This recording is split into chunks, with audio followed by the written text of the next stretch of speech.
नमस्कार सांग मैंने आज हूँ पवित्र श्रावण संक्रांति से आज घरे किसी मिठार आइटम करने को इच्छा है। मिठार रेसिपी रे मु किछि पाचिला पणस नहीं ताधे पणस काकेरा करी देखु काकेरा केते सुंदर देखा जाऊँगा काटिक भी देखा देखूँ ताधे मु छेना नड़ियार पुर देती।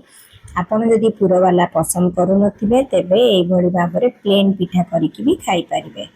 देखु पिठा पूरा सॉफ्ट है खाइबा भी बहुत टेस्ट लगे पणसर तो पूरा फ्लेवरटा पूरा आसो।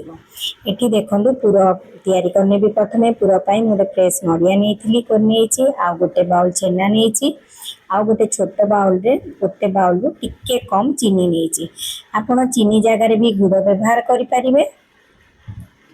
ये देखु मु प्रथम गोटे कड़े गरम करची कड़े गरम पर तादेहरे मु नड़िया दे छेना को दे चीनी को भी दे एबे पुरटा भाजी नेबी। एबे फ्लेम लो करिकी मु भाजीबी कारण पुरटा लो फ्लेम रे भाजिले पुरटा भाजी होबो बढ़िया भाव में भाजी होबो। पुरटा कंटिन्यूसली चलेकी भाजिले जमा भी छाड़बेनी ना तले लगिज तले लगिगले पुरर टेस्टा चेंज हो जाए। एठी मु छेना भी देइची जदि आपण छेना चाहिए छेनाटा को भी स्किप करि परिबे खाली नड़िया रे पुर करि परिबे। ये देखंतु एबे ए जो चीनी देइथिली सेटा सिरा हेनी चीनी जत सिरा हे जिवो देखंतु केते सिरा देखा जाउची।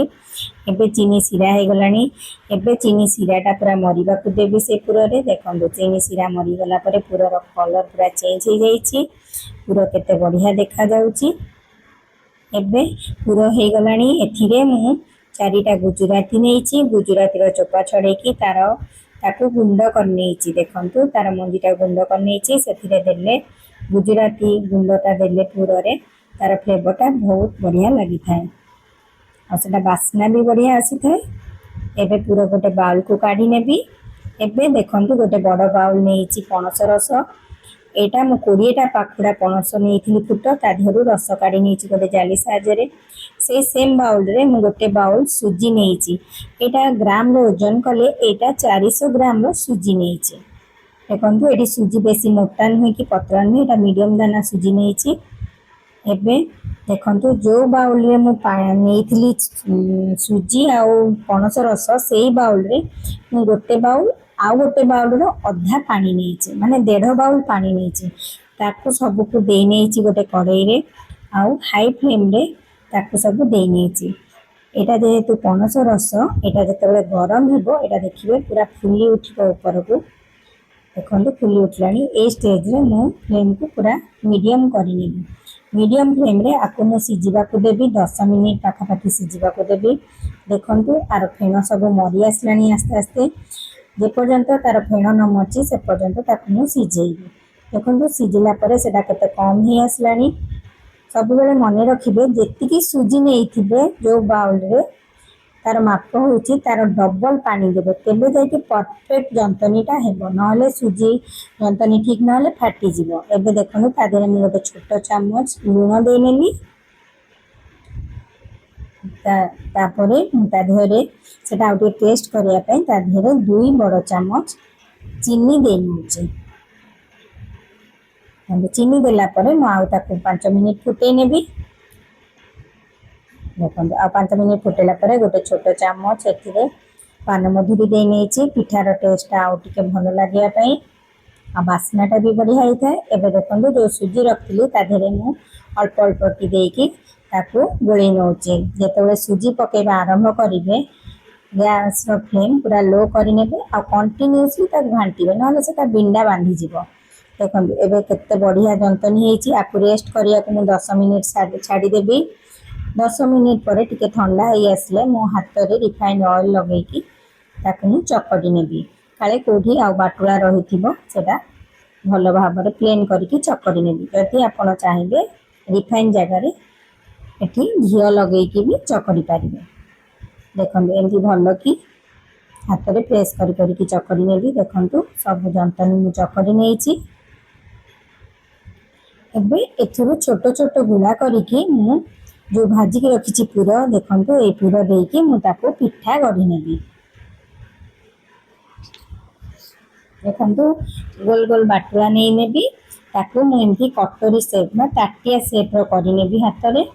ତାପରେ ସେଥିରେ ଯେତିକି ପୁର ପଶି ପାରିବ ମୁଁ ପୁରା ଭରିକି ପୁର ଭର୍ତ୍ତି କରିକି ପୂରେଇ ନେବି। ତାପରେ ଦୁଇ କଡ଼ରୁ ତାର ଚାରିପଟରୁ ଏମିତି କରିକି ଗୋଲ ଗୋଲ ବୁଲେଇ ବୁଲେଇକି ତାକୁ ପିଠା କରିନେବି। ଆଉ ଉପରକୁ ଯାହା ଖୋଳିଟା ବାହାରି ଆସିବ ସେଟା କାଢ଼ି ନେବି।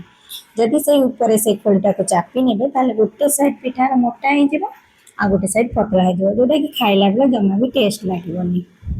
ଦେଖନ୍ତୁ ପିଠା ଏମିତି ଗଢ଼ିବେ, ଜମା ବି କ୍ରାକ୍ ରଖିବେନି, ଫଟା ଚିହ୍ନ ରହିଲେ ତେଲରେ ପଡ଼ିଲେ ଫାଟିଯିବ।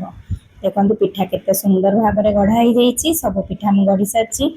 ଏବେ ଗୋଟେ କଡ଼େଇରେ ମୁଁ ରିଫାଇନ୍ ଅଏଲ୍ ଦେଇ ନେଉଛି ପିଠାକୁ ଛାଣିବା ପାଇଁ। ଅଏଲ୍କୁ ପୁରା ଭଲ ଭାବରେ ଗରମ ହେବାକୁ ଦେବି।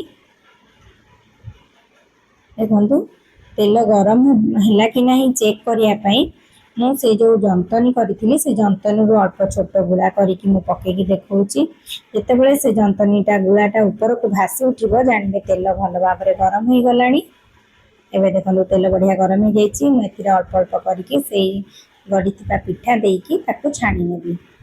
ପିଠା ପକେଇଲା ପରେ ଆଉ ତାକୁ ଜମା ବି କେଞ୍ଚିବେନି, ନହେଲେ ଫାଟିଯିବ। ପିଠାର ଗୋଟେ ସାଇଡ୍ ଗୋଲ୍ଡେନ୍ କଲର୍ ହେଲା ପରେ ତାକୁ ଗୋଟେ ଚାମଚ ସାହାଯ୍ୟରେ ହାଲକା ହାଲକା ହାତରେ ଓଲଟେଇ ନେବେ ଆଉ ଗୋଟେ ସାଇଡ୍ ଟିକେ ଭାଜିବା ପାଇଁ। ଦେଖନ୍ତୁ ଏବେ ଆଉ ଗୋଟେ ସାଇଡ୍ ସବୁ ପିଠା ବଢ଼ିଆ ଭାବରେ ଦୁଇପଟ ସାଇଡ୍ ଛାଣି ହେଇଯାଇଛି। ଏବେ ତାକୁ ମୁଁ କାଢ଼ି ନେଉଛି। ତାକୁ ଯୋଉଠି କାଢ଼ିବି ସେଠି ଗୋଟେ ପେପର ଦେଇକି କାଢ଼ିବି। ପେପର ଦେଇକି କାଢ଼ିଲେ କ'ଣ ହେବ ନା, ଯେଉଁ ଅଧିକା ତେଲ ଯଦି ଏକ୍ସଟ୍ରା ତେଲ ବାହାରି ଆସିଥିବ ସେଟା କ'ଣ ହେବ ନା ସେ ପେପରରେ ସୋକ୍ କରିଯିବ। ଦେଖନ୍ତୁ ତାପରେ ପୁଣି ଆଉ ଅଳ୍ପ ଅଳ୍ପ କରିକି ଏମିତି ସବୁ ପିଠାକୁ ଛାଣି ନେବି। ଏବେ ଦେଖନ୍ତୁ ମୋର ସବୁ ପିଠା ଛଣା ସରିଗଲାଣି। ପିଠା କେତେ ସୁନ୍ଦର ଭାବରେ ମୁଁ ଛାଣି ଦେଇଛି ଦେଖିପାରୁଥିବେ। ଆପଣ ଏଇ ପିଠା ଥରେ ଘରେ ବନେଇକି ଖାଆନ୍ତୁ, କେମିତି ଲାଗିଲା ମୋତେ କମେଣ୍ଟ ସେକ୍ସନରେ ଜଣେଇବେ। ଆଶା ଭିଡ଼ିଓଟି ଭଲ ଲାଗିଲେ ଲାଇକ୍ କରିବେ, ସେୟାର କରିବେ, ଚ୍ୟାନେଲରେ ନୂଆ ଥିଲେ ସବସ୍କ୍ରାଇବ୍ କରିନେବେ। ରହୁଛି, ପୁଣି ଆସିବି ଗୋଟେ ନୂଆ ଭିଡ଼ିଓ ନେଇ। ନମସ୍କାର।